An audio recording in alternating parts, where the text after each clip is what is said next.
नमस्कार मित्रांनो, लग्नानंतरच होईलच प्रेम या मालिकेमध्ये आता आणखी एक नवीन वळण आलेलं आहे आणि एक नवीन ट्विस्ट आलेला आहे। जीवा आणि नंदिनीमध्ये मैत्री झाल्यावर आता दोघांमध्ये निर्माण झालेला आणखी एक गैरसमज दूर होणार आहे। जीवाचं पत्र वाचून नंदिनीने घटस्फोटाचा निर्णय घेतलेला असतो, मात्र ते पत्र तुझ्यासाठी नव्हतंच असा खुलासा अखेर जीवाने बायकोसमोर केला आहे। हे ऐकून नंदिनीचे डोळे पाणावतात। यावरून जीवाला नंदिनीला सुद्धा घटस्फोट नकोय आहेत ही गोष्ट सहज लक्षात येत आहे। नंदिनी जीवाला म्हणते, तुमचं यादीचं पत्र वाचून प्रकरण घटस्फोटापर्यंत गेलं होतं काय, तर म्हणे आपण वेगळं होऊ वगैरे। यावर जीवा म्हणतो, अगं ते चुकीचं पत्र वाचलंस तू, 1 मिनिट, म्हणजे तुला काय म्हणायचंय? जीवाचं बोलणं ऐकून नंदिनीचे डोळे पाणावतात।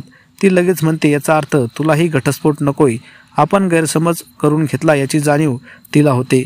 आता दोघांमध्ये नात्यात कोणतं नवीन वळण येणार हे पाहण्यासाठी आता प्रेक्षक उत्सुक आहेत।